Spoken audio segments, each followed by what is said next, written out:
Here's 5 astounding misconceptions to avoid about positivity. You've heard it everywhere, right? Just think positive. But that can be such a trite, annoying phrase if you don't understand what positivity actually is and isn't.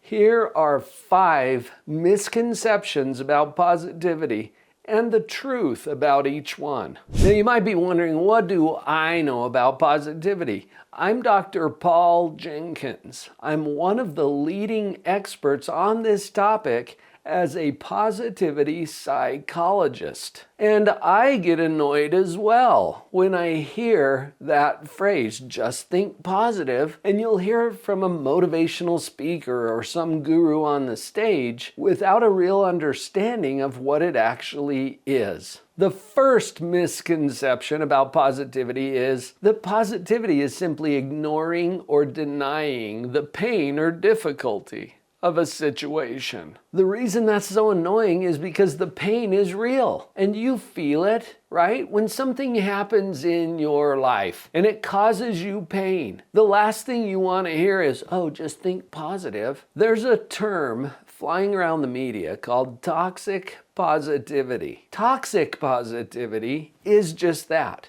It's ignoring or denying the pain. It's pasting on a smile and pretending that everything's peachy. True positivity actually embraces pain and difficulty as part of a rich, complete human experience. Here's an idea that will help with this. When you think about positivity as a position or attitude. Attitude is an interesting word, and my son, who is a pilot, helped me to see a little different perspective on attitude because it's an aviation term. In the cockpit of an airplane, one of the most important instruments is the attitude indicator. Now, you'd think altitude, right? Because it's aviation, it's flying. No. Attitude. Attitude is the position of the plane relative to the ground or to the horizon. So the plane might be in a nose down attitude or a nose up attitude. There's different positions. If we think of positivity as an attitude or a position, then it has nothing to do with the circumstance. It has everything to do with our position relative to that circumstance. Here's another thing that I've noticed. Everything. Now this is a bold statement, I know. Everything has upsides and downsides. Is that true? Now think about this. I don't want you to take my word for it. Just run it through your filters and see if it's true. Everything has upsides and downsides. Something that my wife and I are dealing with right now is that one of our children, our son, has cancer. What about that? Could there be upsides to cancer? It's a pretty good question. A lot of times our brain dismisses that because it's like, well, what could be the upside of that? And it's not even a question. It's a statement disguised as a question. When we turn it back into a question, it's a pretty good one. What could be the upside of that? And we have found many, including a closer relationship with our son as we've spent more time with him as he goes through his treatments. Now that's an upside, right? The ability to spend more time with our 5 cute little grandkids that he's raising. Well, that's an upside. Now the downsides are obvious too, but positivity is embracing the whole package. It's not denying the downsides. It's accepting and embracing it and taking a position, also known as attitude, relative to that we can see the richness of it. Misconception number 2. This is embodied in this phrase. Positivity is not for me. I'm a realist. Now, those who claim to be realists are often negativists in disguise. Have you noticed this? It's like an excuse to be negative or to assume the downside of whatever the topic or the issue is. On my podcast, Live on Purpose Radio, I was interviewing a guest years ago who brought this to light. She said, yes, I'm a realist too. I'm just an equal opportunity realist? What if we were to give equal thought time or focus to the potentially positive outcomes instead of doing all of the negative predictions that the so-called realists claim to be the truth? I've also found it helpful to remember that we don't know what's coming. Do we? Oh, we have predictions, we have guesses, we have opinions about what's going to happen. Think about the elections, for example. Oh, it's going to be whatever. Okay? We have predictions about this, or the weather, or the economy, or the state of foreign relations or wars in other lands. We have predictions about all these things. So I invite you to notice that and remember that we don't know. We don't know what's coming. How are you doing next week? You don't know. You've got some guesses and you definitely have something to do with it.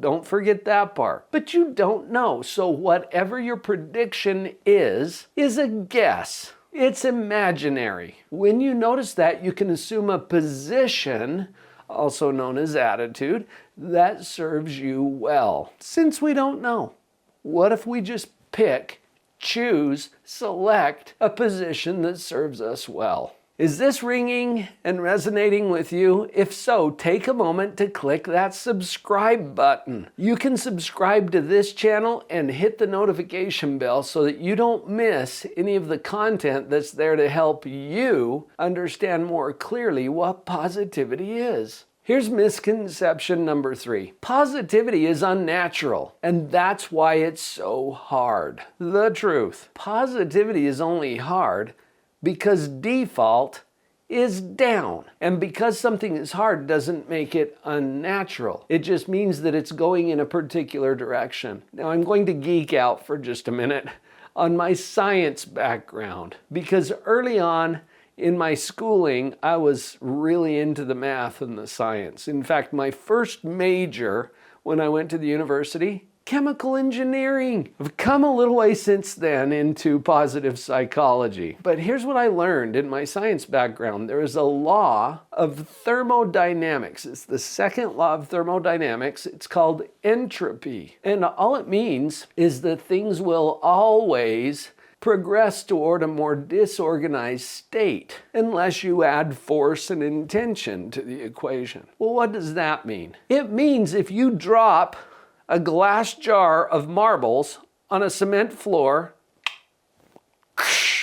it'll go to a more disorganized state, guaranteed. If you drop a carton of eggs, you'll see the same thing. Things don't naturally come into a more organized state. They go to a more disorganized state. Why?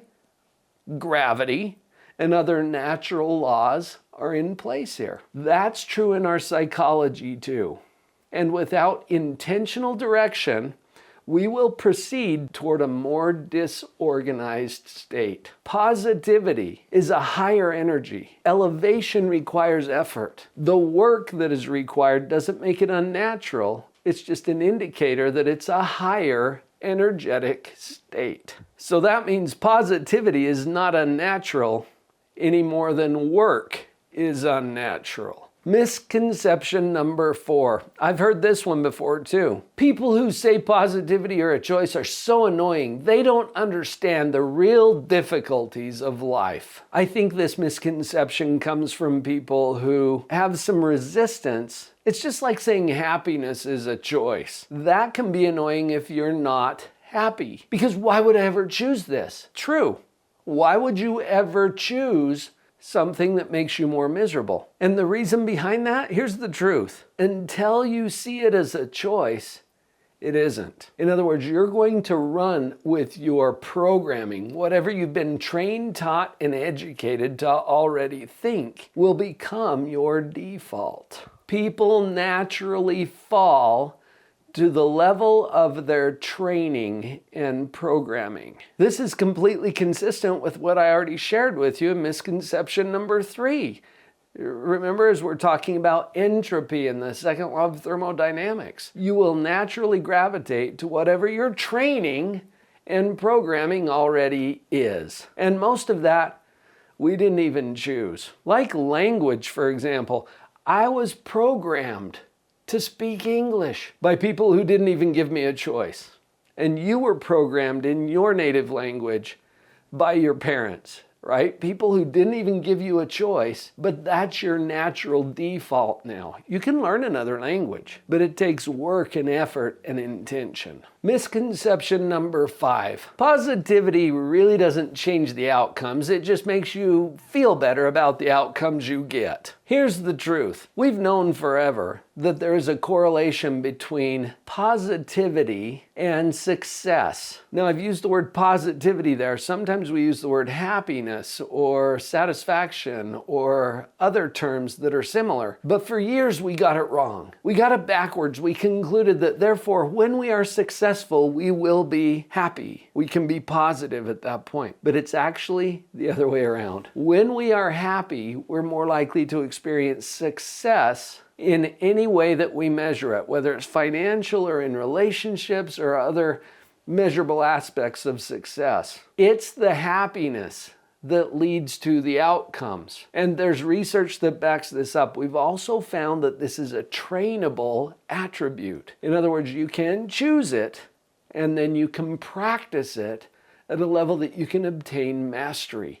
This is good news. I hope you've found this helpful. I told you earlier, I'm one of the experts in this field. I wrote a book called Pathological Positivity, which can be yours. Are you committed to learning more about positivity? I'll pay for the book. You pay for the shipping. Sound like a good deal? Go to the URL on the screen right now, drpauljenkins.com/free book. And I will send this to you. You pay for the shipping, I'll pay for the book.